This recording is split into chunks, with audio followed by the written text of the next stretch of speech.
مانيش عايز اقول دي.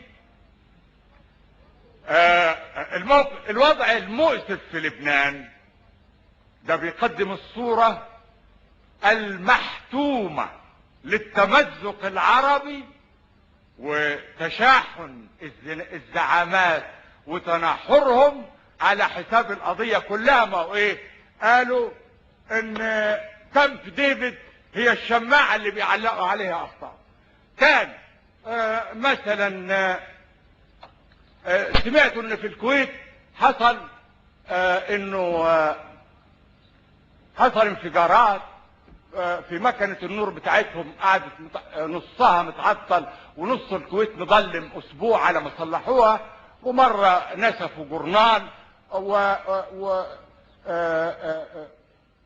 حتى اللي مثلا يرتكب اي حاجة بقت حاجة عندهم كده، يقول لك ايه كامب ديفيد، اللي نسف الجورنال كامب ديفيد، اللي محطة الكهرباء كامب ديفيد، واحد بيكلم واحد في الشارع مش كامب ديفيد، كله كده. طيب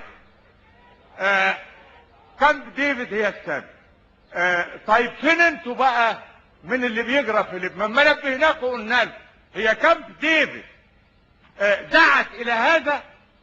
ده احنا في كامب ديفيد بندعي كل اطراف النزاع انه يمدوا ايديهم لنا عشان نحرر الارض ونقر حقوق شعب فلسطين.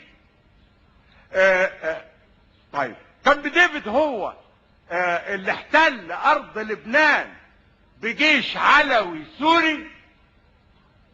كامب ديفيد هو اللي عامل المذابح في لبنان. كامب ديفيد هو اللي خد القرار للعراق عشان تهجم على ايران. كامب ديفيد هي اللي خدت القرار للقذافي عشان يتدخل في تشاد. ما كل واحد اول ما يتزنق في حاجة يروح مباصيها ويقول كامب ديفيد. لا احنا في كامب ديفيد ده بندعي للسلام، واللي يدعي للسلام ما يعملش برك دم زي مدينة عزلاء. صوروا بقى زحلة دي زي اي مدينة عندنا في الدلتا، طنطا او حاجة، ويجي حافظ الاسد بالجيش السوري ومعدات اللي معمولة لقتال الجيوش يهجم على زحلة العزلاء اللي زي طنطا ويقطع المي ويقطع الاكل. في نساء، في اطفال، في عيانين، في شيوخ، المية اتقطع، الاكل اتقطع، الدواء اتقطع. بالظبط عملية بلطجي عنده قوة. بلطجي شايل معاه قوة، واللي قدامه ما معاهمش قوة يقوم يخش. ادي الحكام العرب اللي بيعرضوا كامب ديفيد. ولما اقول انه ما اضاعش مصير الامة العربية، ما سيبوش ولا مصير مصر في ايدين حكام من دول، يستغربوا. لانه طبعا مانيش عايز في يوم من الايام طنطا عندي ولا مدينة 15 مايو تحاصرها الدبابات، ولا زي الولد اللي على حدودنا في ليبيا اللي حقيقة بقى شيء امام العالم جميعا بنأسف له. لا اضع لا مصير مصر ولا مصير الامة العربية في ايدي هؤلاء الاطفال والمراهقين من امثالهم ابدا. وكامب ديفيد تدعو للسلام، بتدعو لحقوق شعب فلسطين، بتدعو لانهاء الاحتلال الاسرائيلي، بتدعو بدل ما يكون الاحتلال الاسرائيلي بلا مدة زي ما هو الان، لا يبقى له اخر 5 سنين، وحتى ال5 سنين انتقال دول الفلسطينيين يحكموا نفسهم فيهم. هي دي كامب ديفيد. كامب ديفيد لا تدعو الى مجازر دماء ولا الى حصار زحلة ولا الى ضرب الفلسطينيين في تل الزعتر، ولا إلى مغامرات القذافي في تشاد ومع البوليزاريو وغيرها، ولا مع وكامب ديفيد لا تدعو للتمزق العربي. ده بالعكس، ده احنا بنقول لهم تعالوا كعرب ناخد موقف. آن الأوان من 6 سنوات واحنا بننبهكم، من 5 سنوات، من خطبة عيد العمال في أول مايو 76 في السويس، واحنا بالنادي تعالوا النهارده نسيب الحساسيات ونقف موقف عربي واحد. ليه؟ عشان ننقذ لبنان وننقذ سمعتنا كعرب. بقت في الحضيض، بقت في الطين من الزعماء دول. كامب ديفيد لا تدعو للغدر ولا تدعو لسفك الدماء، وإنما للسلام ولحقوق شعب فلسطين ولانتهاء الاحتلال الإسرائيلي للضفة وغزة.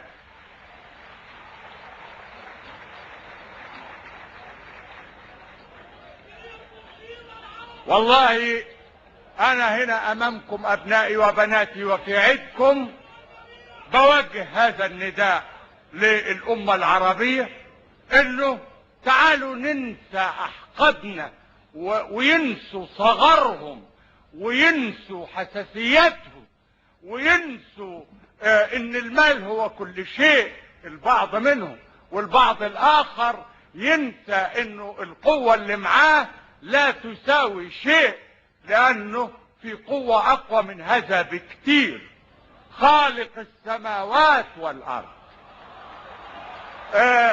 بقول لهم جميعا نحن في حاجة إلى أن ننسى ونجلس لمرة واحدة بتجرد من أجل أمتنا العربية.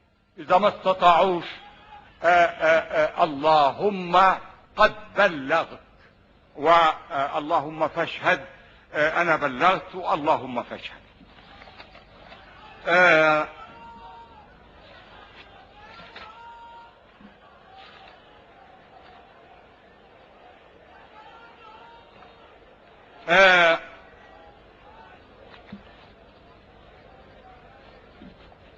بعد ذلك بعتقد ان احنا لازم يا اولادي نيجي بقى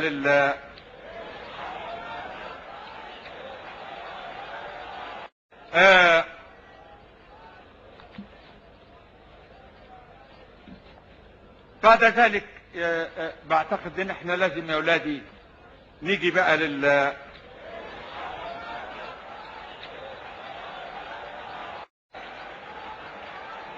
نيجي للختام يا اولاد.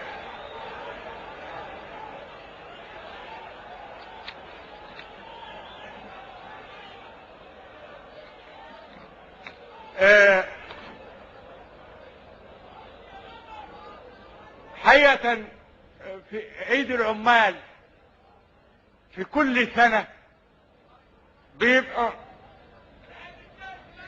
زي ما قال سعد،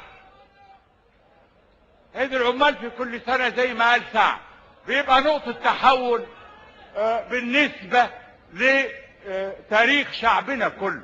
يعني من 10 سنوات، ما هو كان بدء معركة مراكز القوى، ثم معركة قفل المعتقلات نهائيا وقيام الدستور وسيادة القانون وكل